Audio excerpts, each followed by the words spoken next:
you've heard Lunga, he spoke about how some of the problems that he has outlined. And I think, and he even speaks about solving those problems not by buying startups or buying things, but probably more by tapping into the ecosystem that is existing in this marketplace. But we'll get into that. So, for those who don't know Celina, I bumped into Celina through a company called Unreasonable, where I am a mentor in Unreasonable. It's a Colorado-based entity, and Celina is a fellow in Unreasonable. Celina has started about 2 platforms. Celina loves data, she loves data science, and maybe can you share with the audience about even some of the platforms and what you passionate and why are you passionate about data?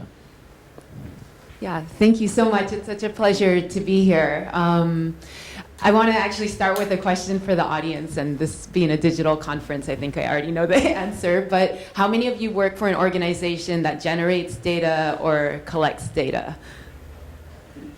And of you, how many feel like you're getting the most impact that you can out of that data?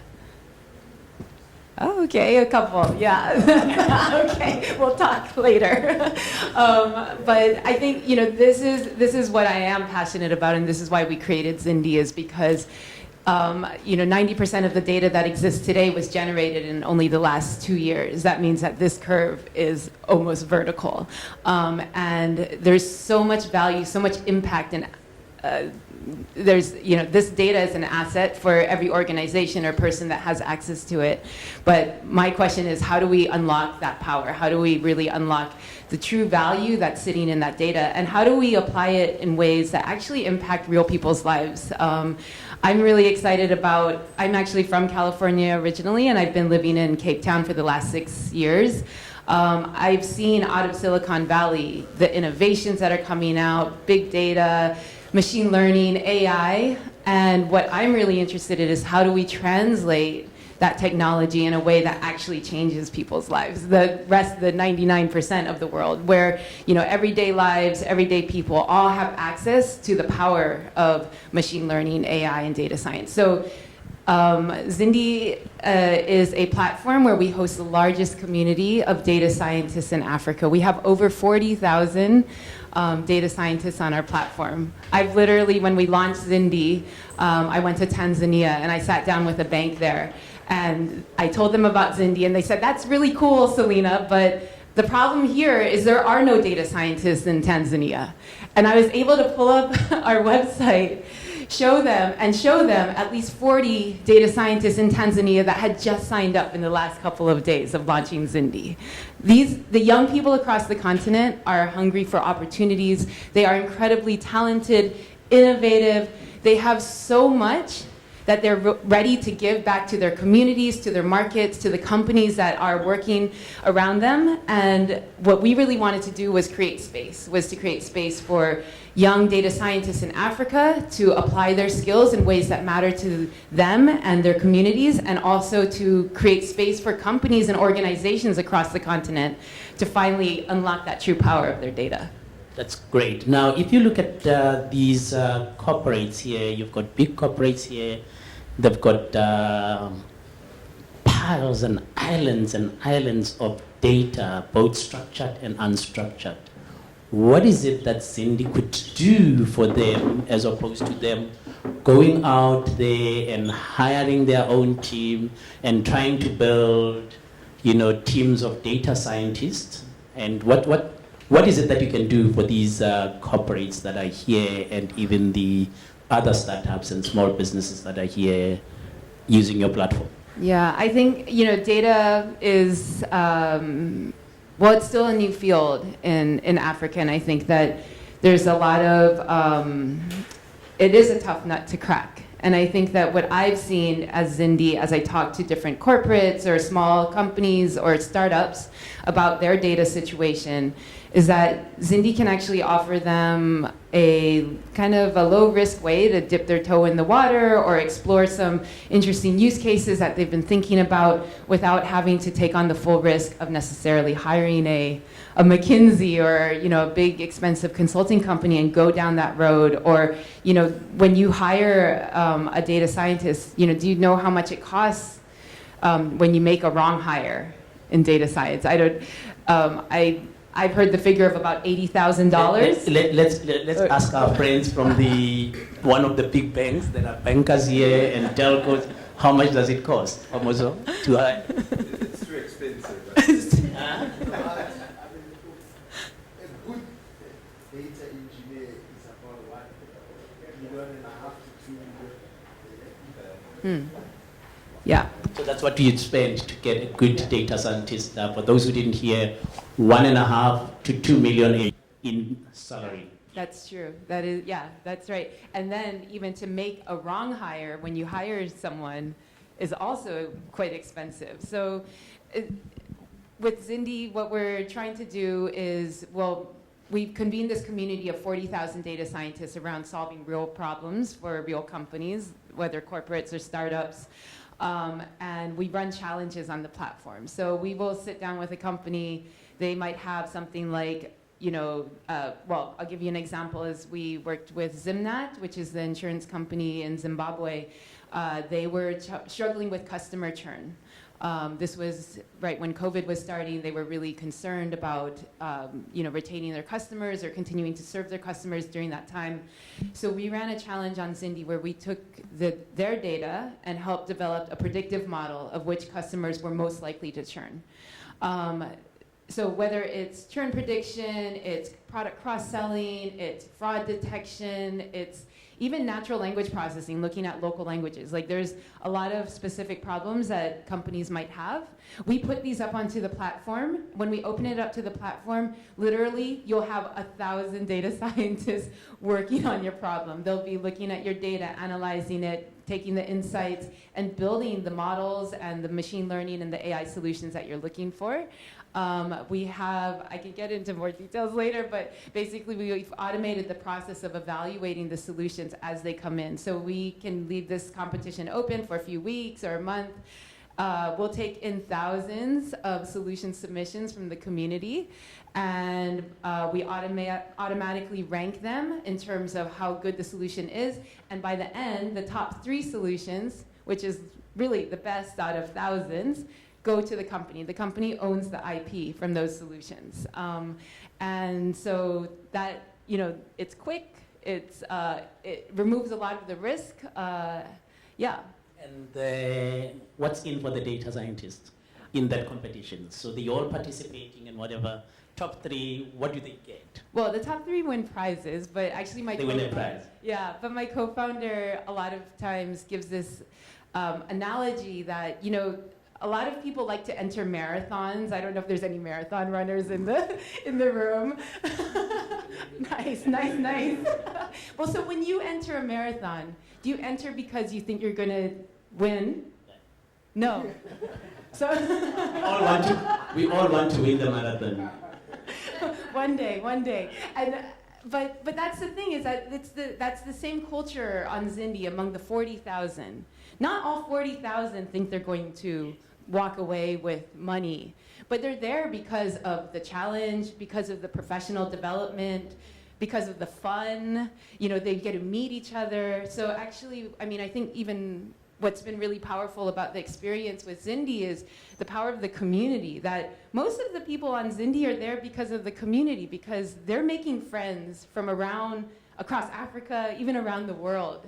And they're coming together, they form teams. You see a team of someone from Tunisia with someone from South Africa with someone from India, and then they win a competition to build a solution for a company in Uganda.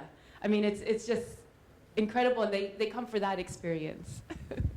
That's exciting. Now, if the prize that they win, how how do you get, who sponsors the prize and how does it happen? Is it the company that sponsors the prize? Because the company is the one that is going to get the IP and everything else. Yes. So they will sponsor the prize. Yes, yes. And then what else? Like all these guys here who want to use the platform, what else they are in for if they come in and they say, okay, solve this problem for me. What's their cash outlay or their cost compared to the 1.5 million to 2 million to hire a data scientist, which might be a wrong hire. And like you say, in our CVs, we all write great things about what we can do, but with your platform, because everybody's in the competition and whatever, people have proven themselves, so they know, we know that they can do the job. And a lot of the companies that host the challenge on Zindi end up hiring the people from the leaderboard. So as in, you already know that they can solve the problems that you have. So yeah, so for the companies, what's in it for them? They get the IP from the solutions. They can actually hire vetted data scientists that have proven themselves. And they also get to plug into this really vibrant, exciting ecosystem that's growing on the continent. And in terms of the new entrant data scientists, what are these the only people who are in your platform? Are they only experienced scientists, or do you have even graduate at the entry level, or how does it work? It's a mix. I mean, I think at the top of the leaderboard, you see the most experienced, and a lot of them are even working at some of the banks or some of the, they're data scientists already in their profession. And they come out because, okay, they want to win. But the vast majority are 50% of our platform are university students. Another probably 30 to 40% are, early careers. So a lot of them are still in the process of building their reputation and their career. But definitely the winners of the competition are literally the best in the continent.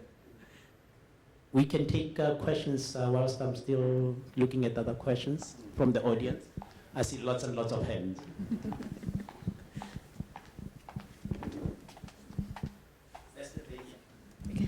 Hi, Celina.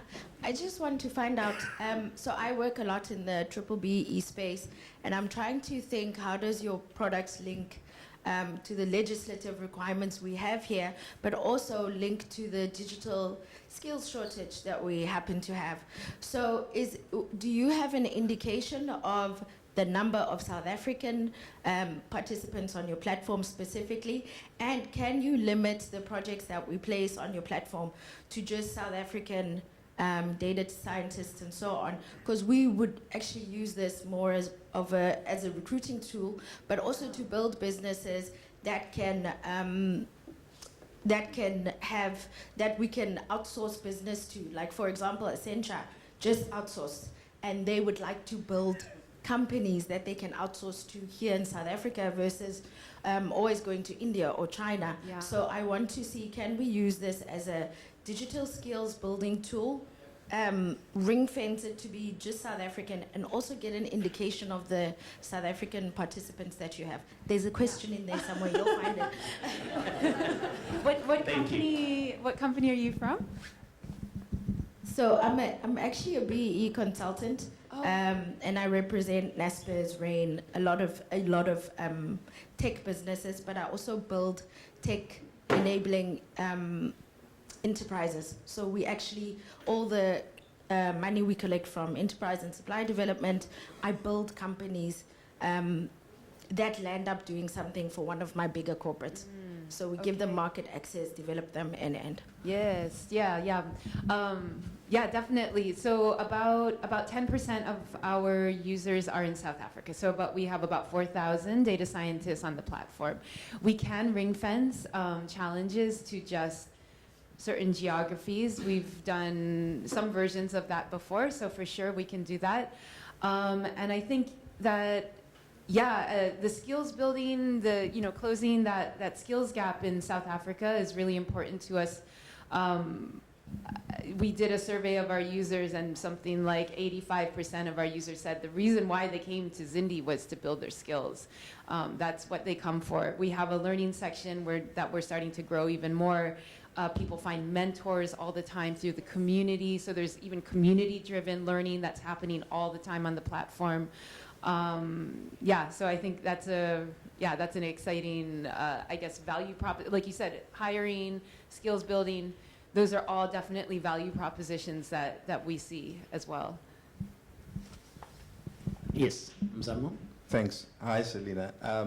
So I've got a question about the importance of data management practices within the organization before you can essentially derive any value from the data. So one of the challenges that we face, and we've mentioned it a bit earlier, was around, the quality of data, the completeness of our data, and the fact that it's sitting in disparate, it's sitting across different systems, and it exists in disparate forms.